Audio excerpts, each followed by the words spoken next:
Movie की शुरुआत Egypt में 1914 का समय दिखाते हुए होती है, जहां पर पोकोली नाम का एक आर्कियोलॉजिस्ट जो कि अपने असिस्टेंट बिली के साथ एक पिरामिड के अंदर दीवारों पर लिखे कुछ चित्रों और उसकी लिखावट को समझने की कोशिश कर रहा होता है। और इस लिखावट को समझते हुए से पता चलता है कि दुनिया में जल्द ही तबाही आने वाली है। तभी हमें वहाँ पर एक पादरी को दिखाया जाता है जो कि इनकी बातें सुनकर काफी ज्यादा परेशान हो जाता है, क्योंकि ये पादरी नहीं चाहता था कि ये जानकारी दुनिया को पता चले। और इसलिए ये पादरी इन लोगों को मारने के लिए पानी में जहर मिला देता है और फिर ये पानी उन्हें पिलाने के लिए लेकर जाता है, ताकि इन लोगों के मौत के साथ ही ये जानकारी भी यहीं पर दफन हो जाए। अब यहाँ पर पादरी इन लोगों को पानी दे देता है, लेकिन पोकोली कहता है कि मैंने बहुत ही बड़ी खोज की है और मैं इस खोज का जश्न सिर्फ पानी से ही नहीं मनाऊंगा, बल्कि हमें शराब पीनी चाहिए। और इसलिए वो उस पानी को फेंक देता है और बिली को शराब लाने के लिए कहता है। और तभी उस पिरामिड के ऊपर एक बहुत ही बड़ी एलियन शिप आती है और उस शिप से निकलकर कुछ एलियन पिरामिड के अंदर आते हैं। अब पादरी इन एलियन से कहता है कि मैंने अपनी पूरी कोशिश की, लेकिन अब ये लोग काफी ज्यादा कुछ जान चुके हैं। अभी एलियन पादरी से कहता है कि तुमने अपना काम ठीक से नहीं किया। और तभी उनमें से एक एलियन उस दीवार पर एक चाबी लगाता है और इससे वहां पर एक दरवाजा खुलता है। अब पोकोली ये सब देखकर काफी ज्यादा हैरान हो जाता है, लेकिन तभी एक एलियन उसे बेहोश कर देता है। अब इसके बाद ये सभी एलियन उस दरवाजे के अंदर आ जाते हैं और यहाँ पर एक मूर्ति होती है और उसके चारों तरफ 4 पत्थर होते हैं जो कि हवा, पानी, आग और धरती को दर्शा रहे होते हैं। और वहीं पर वो बीच वाली मूर्ति 5th एलिमेंट होती है और इन 5th एलिमेंट के चलते ही दुनिया सुरक्षित होती है। अब इसके बाद ये एलियन चारों पत्थरों को एक बक्से में डाल लेते हैं और इसके बाद उस मूर्ति को भी अपने साथ ले जाने लगते हैं। अब इस पर पादरी एलियन से कहता है कि अगर तुम इस मूर्ति को ले जाओगे तो धरती की रक्षा आखिर कौन करेगा। पर एलियन पादरी से कहता है कि धरती अभी 300 साल बाद नष्ट होगी और उससे पहले हम इस मूर्ति को वापस ले आएंगे। और तभी यहाँ पर बिली पहुंच जाता है और ये इन एलियन से डरकर इन पर एक गन पॉइंट कर देता है। अब यहाँ पर पादरी उसे समझाने की कोशिश करता है कि ऐसा मत करो, लेकिन तभी उसका पैर फिसल जाता है और इसके फिसलने के चलते इससे गोली चल जाती है और इससे वो दीवार बंद होने लग जाती है। अब इसके बाद वो एलियन पादरी को दीवार की चाबी देते हुए कहता है कि इस चाबी को तुम हमेशा संभाल कर रखना और तुम्हारी आगे आने वाली पीढ़ियों को भी इस चाबी के बारे में बताना। और ये कहकर वो एलियन दीवार के बीच दबकर मारा जाता है। इसके बाद बाकी के बचे एलियन उस पत्थर और मूर्ति को लेकर वहां से चले जाते हैं। अब यहाँ से सीन चेंज होता है और हमें 300 साल बाद का सीन दिखाया जाता है, जहाँ पर एक स्पेसशिप अपने सामने के प्लेनेट पर निशाना साधे हुए होती है, क्योंकि वो प्लेनेट तेजी से धरती की तरफ बढ़ रहा होता है।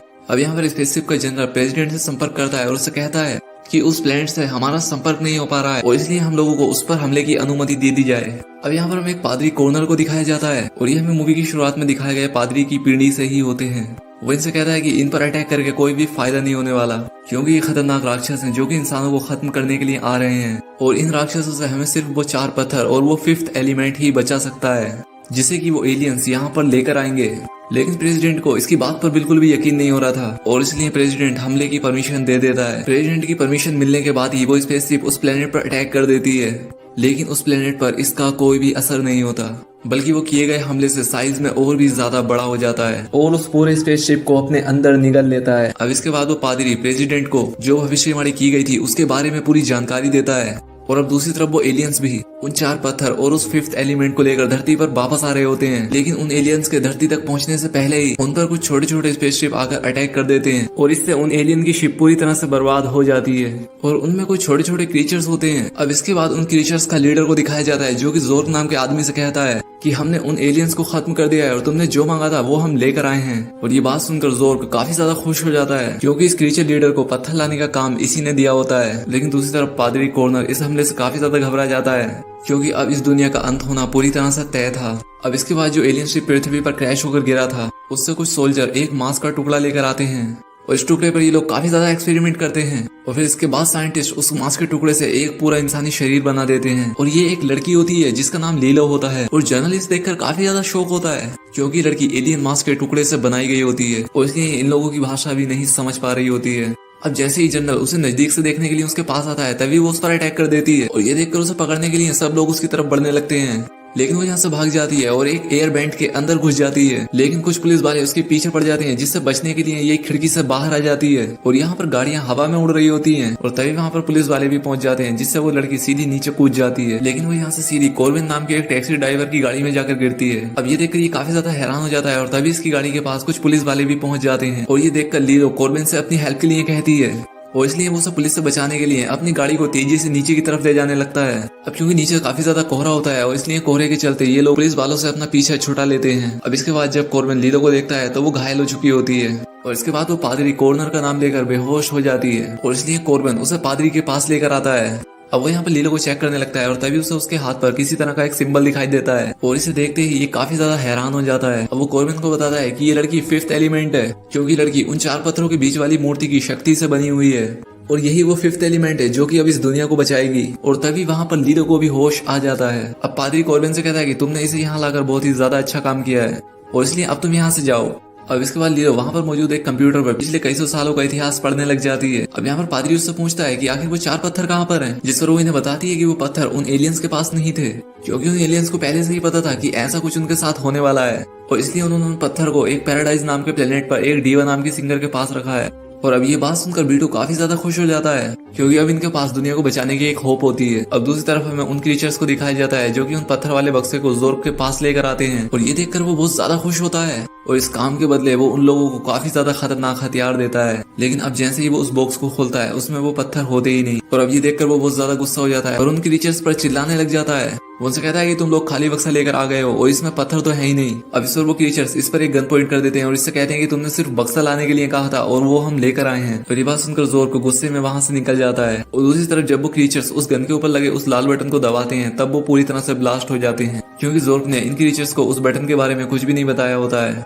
अब दूसरी तरफ जनरल प्रेसिडेंट के पास आता है और उससे कहता है कि उस एलियन शिप में वो पत्थर नहीं था, क्योंकि उन एलियंस को पहले से ही पता था कि उन पर हमला हो सकता है और इसलिए पहले ही उन लोगों ने उस पत्थर को डीवा नाम की एक सिंगर के पास रखवा दिया था।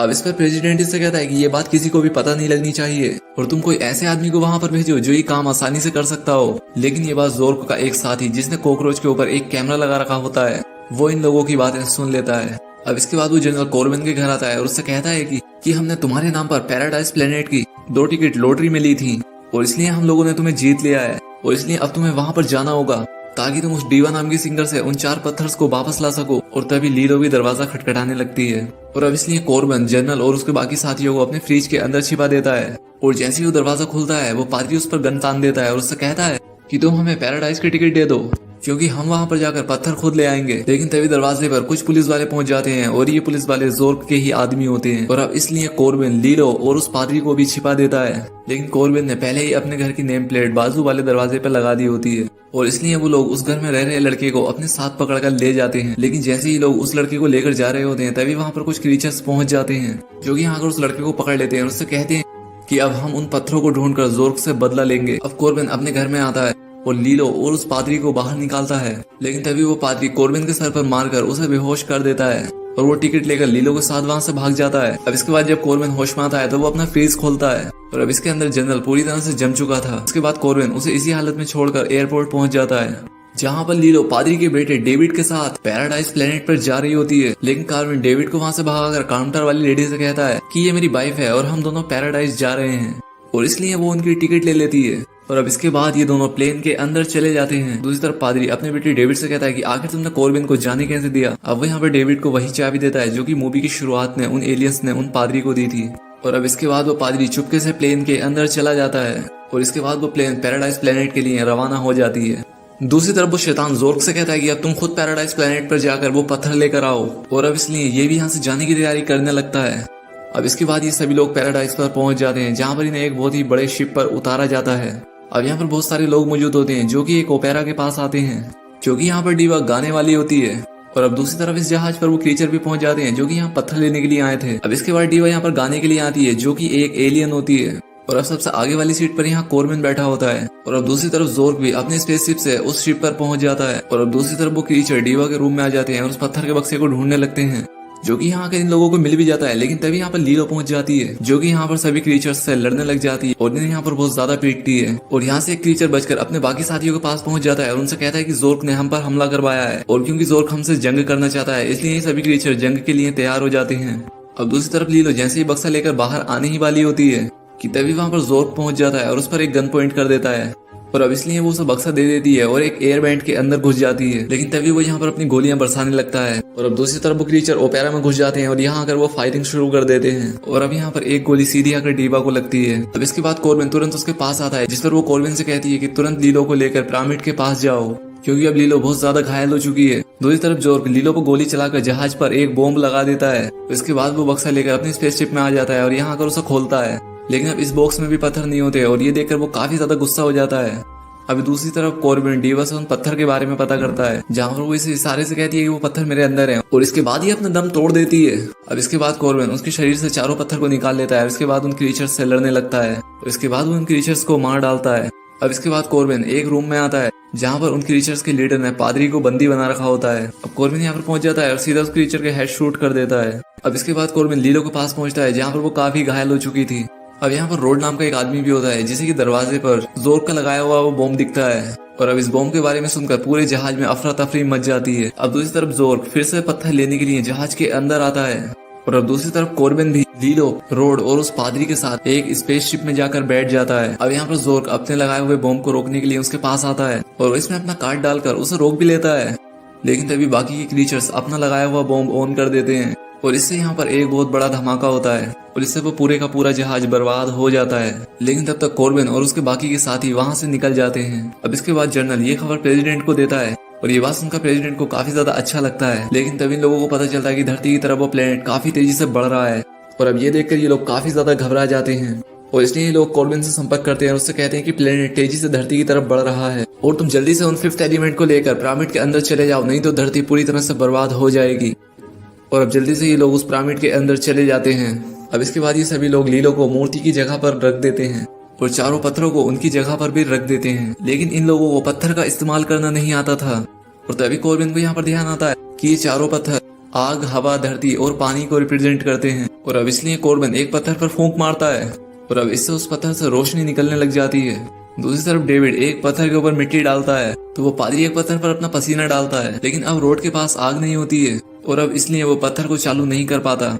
अब इसके बाद कॉर्बिन अपने पास रखी माचिस को निकालता है और इस माचिस में सिर्फ एक ही तीली होती है, और अब इसके बाद ही उसे जलाकर उस पत्थर को भी शुरू कर देता है। और अब इसके बाद लीलो के शरीर से एक बहुत ही तेज रोशनी निकलती है और इससे उस प्लेनेट की शक्ति पूरी तरह से खत्म हो जाती है और वो सिर्फ एक पत्थर बनकर स्पेस में ही रुक जाता है। और ये देखकर प्रेसिडेंट और बाकी के लोग बहुत ज्यादा खुश होते हैं। अब इसके बाद प्रेसिडेंट उस लैब में आते हैं और उन डॉक्टर्स को भी थैंक यू बोलते हैं जहाँ पर लीलो को बनाया गया होता है। और अब इसी के साथ ये मूवी भी यहाँ पर एंड हो जाती है। दोस्तों अगर वीडियो अच्छी लगी तो चैनल को सब्सक्राइब और वीडियो को लाइक जरूर करें। तो आज के लिए बस इतना ही, मिलते हैं हमारी नेक्स्ट वीडियो में।